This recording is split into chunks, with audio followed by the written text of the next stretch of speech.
സംസ്ഥാനത്ത് വീണ്ടും കാട്ടാനാക്രമണം. ഇടുക്കി പെരുവന്താനം കൊമ്പൻപാറയിൽ കാട്ടാനാക്രമണത്തിൽ സ്ത്രീ മരിച്ചു.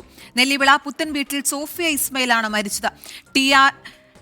ടി.ആർ.ആൻഡ്.ടി എസ്റ്റേറ്റിൽ വെച്ചാണ് ആക്രമണം. മരിച്ച സോഫിയ ഇസ്മയിലിന്റെ മൃതദേഹം മാറ്റാൻ അനുവദിക്കാതെ നാട്ടുകാർ പ്രതിഷേധിക്കുകയാണ്. കളക്ടർ എത്താതെ പ്രതിഷേധം അവസാനിപ്പിക്കില്ല എന്ന നിലപാടിലാണ് നാട്ടുകാർ.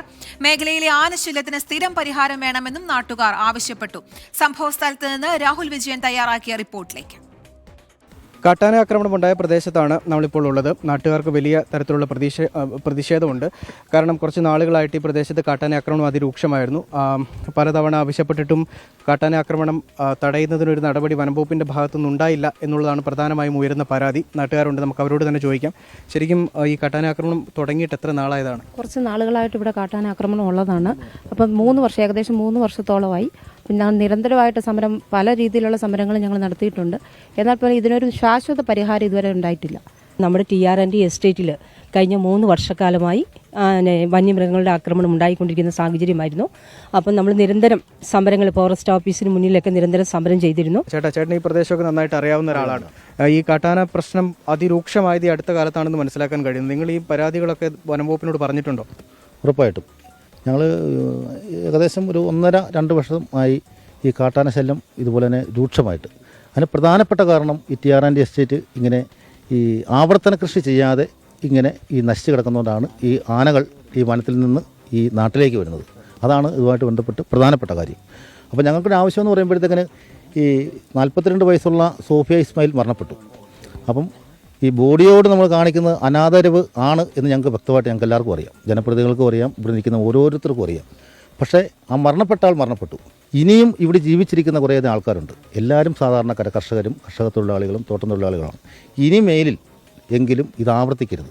അത് ആവർത്തിക്കാതിരിക്കണമെന്നുണ്ടെങ്കിൽ ഒന്നുകിൽ ഈ ഡിപ്പാർട്ട്മെൻറ്റ് മുഖാന്തരം ഇവിടെ ഫെൻസിങ്ങോ അല്ലെങ്കിൽ ട്രെഞ്ചോ ഒക്കെ നിർമ്മിച്ച് ആനകളെ നാട്ടിൽ നിന്ന് തുരുത്താനുള്ള സംവിധാനം. അപ്പം ഇന്നിപ്പോൾ വനംവകുപ്പിൽ ഞങ്ങൾ ചോദിച്ചപ്പോൾ അവർ പറയുന്നത് ഇവിടെ 70% ട്രെഞ്ചും അതുപോലെ തന്നെ ഫെൻസിങ്ങും ഒക്കെ പൂർത്തിയായിട്ടുണ്ട്. ബാക്കി 2 മാസം ഇതുമായിട്ട് ബന്ധപ്പെട്ട് ഏകദേശം 3 കോടി രൂപയോളം ഇതുമായിട്ട് ബന്ധപ്പെട്ട് അനുവദിച്ചിട്ടുണ്ട്. പക്ഷേ ഇതിൻ്റെ നിർമ്മാണ പ്രവർത്തനങ്ങൾ ആരംഭിച്ച് തുടങ്ങിയിട്ടുണ്ടെന്നാണ് അറിയാം. കണയങ്കലയുടെ വളഞ്ചാൽ എന്ന് പറഞ്ഞ സ്ഥലത്തു നിന്ന് ഇങ്ങോട്ട് നമ്മൾ കൊമ്പൂത്തി വരെയും പിന്നെ കൊമ്പൂത്തി പുറക്കയം വരെയും പിന്നെ ഈ കൊമ്പൂത്തി ഭാഗത്ത് ട്രെഞ്ച് നിർമ്മാണ പ്രവർത്തനമായിട്ട് തുടങ്ങിയിട്ടുണ്ട്. പക്ഷെ അത് പണി പൂർത്തീകരിച്ചതായിട്ട് നമുക്കറിയാൻ സാധിച്ചിട്ടില്ല. ചേട്ടാ, ഈ പ്രതിഷേധം ഇങ്ങനെ തുടരുമോ? തീർച്ചയായിട്ടും ഈ പ്രതിഷേധം ശക്തമായ പ്രതിഷേധമാണ്. ഇത് കുറേ 3-4 വർഷമായിട്ട് ഇവിടെ പറഞ്ഞതുപോലെ ഞങ്ങൾ അനുഭവിച്ചുകൊണ്ടിരിക്കുന്നതാണ്. ഇവിടെ ഇതിനകത്ത് രാഷ്ട്രീയം ഒന്നുമില്ല. ഇതിനകത്ത് എല്ലാ വിഭാഗം ജനങ്ങളുടെ താല്പര്യം സംരക്ഷിക്കാൻ വേണ്ടിയാണ് ഇത്. ഈ പറഞ്ഞതുപോലെ തൊഴിലാളികൾക്ക് ജോലി ചെയ്യാൻ കഴിയുന്നില്ല. ദിവസവും ആനയുടെ ശല്യമാണ്. ഇവിടെ ഫോറസ്റ്റ് ഉദ്യോഗസ്ഥന്മാരാണ് അതിനകത്ത് വീഴ്ച വരുത്തിയിരിക്കുന്നത്. ഇവരെ വിളിച്ച് നിരന്തരം പറയുമ്പോൾ ഇവിടെ വരും, ആനയെ ഓടിക്കും, പിന്നെയും ആന വരും.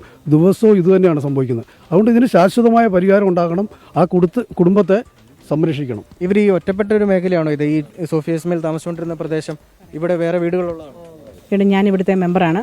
ഇവിടെ 3 വീടുകളാണ് മേളിൽ ഉള്ളത്. അതിൽ ഇവരും 3 പേര് മാത്രമേ ഇവിടെ താമസിക്കുന്നുള്ളൂ. വളരെ ബുദ്ധിമുട്ടുള്ള സാഹചര്യത്തിലാണ് ഇവർ ജീവിക്കുന്നത്. അപ്പോൾ ഇന്നിങ്ങനെ ഉണ്ടായ ദുരന്തത്തെ സംബന്ധിച്ച് പറയുകയാണെങ്കിൽ അവരിവിടെ കുളിക്കാൻ വന്നതാണ്. ഇത് ടി.ആർ.ആൻഡ്.ടി എസ്റ്റേറ്റിൻ്റെ സ്ഥലമാണ്. ഇതിങ്ങനെ കാടായിട്ട് കിടക്കുകയാണ്. ആദ്യമായിട്ട് നടപടി എടുക്കേണ്ടത് അവർക്ക് വേണ്ടിയാണ്. അതിനുശേഷം വേണ്ടത് നമുക്കിപ്പം ഞങ്ങൾ ഇവിടുത്തെ ആൾക്കാർ ഇവിടെ ഇപ്പം 100-500 പേരോളം ഉണ്ട്.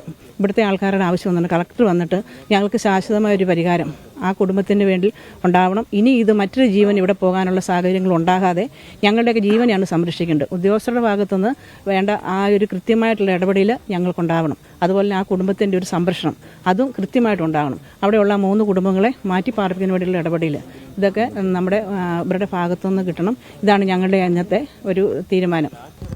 നമ്മൾ ഈ നിൽക്കുന്ന സ്ഥലത്താണ് ഒരു ചെറിയ ഓലിയാണ്. അവിടെ വൈകിട്ട് കുളിക്കാൻ വേണ്ടി എത്തിയപ്പോഴാണ് ഈ കാട്ടാന ആക്രമണം ഉണ്ടാകുന്നത് എന്നുള്ളതാണ് നമുക്ക് മനസ്സിലാക്കാൻ കഴിയുന്നത്. ഈ പ്രദേശത്ത് കാട്ടാനയുടെ ശല്യം അതിരൂക്ഷമായിരുന്നു. ഈ സോഫിയനെ കാണാതായതിനു ശേഷം ആളുകൾ അന്വേഷിച്ച് വന്നപ്പോഴാണ് ഇങ്ങനെയൊരു കാട്ടാന ആക്രമണം ഉണ്ടായത് എന്നുള്ള വിവരം അറിഞ്ഞത് എന്നുകൂടി നമുക്ക് മനസ്സിലാക്കാൻ കഴിയുന്നുണ്ട്. ആ പ്രതിഷേധം ഇപ്പോഴും തുടരുകയാണ്. കളക്ടറും അതുപോലെ തന്നെ വനംവകുപ്പിൻ്റെ ഉന്നത ഉദ്യോഗസ്ഥരും എത്താതെ പ്രതിഷേധം അവസാനിപ്പിക്കില്ല എന്നുള്ള നിലപാടിൽ തന്നെയാണ്. കാരണം ഈ പ്രദേശത്തെ ഈ ആളുകളുടെ പരാതി ഇന്നും ഇന്നലെ തുടങ്ങിയതല്ല, അതിന് വർഷങ്ങളുടെ പഴക്കമുണ്ട്. അതിനൊരു പരിഹാരം കാണാൻ വേണ്ടി ഒരാളുടെ ജീവൻ കൊടുക്കേണ്ടി വന്നു എന്നുള്ളൊരവസ്ഥ വരെ എത്തിയിരിക്കുകയാണ്. അതിനി ഉണ്ടാകാൻ പാടില്ല എന്നുള്ളതാണ് ഇവർ പ്രധാനമായും മുന്നോട്ട് വയ്ക്കുന്ന ആവശ്യം. അത് പരിഹരിക്കപ്പെടുക തന്നെ ചെയ്യണം. അതുകൊണ്ടാണ് ഈ മൃതദേഹം വെച്ചുകൊണ്ടുള്ള പ്രതിഷേധം എന്നുള്ളതാണ് ഈ നാട്ടുകാർ പറയുന്നത്.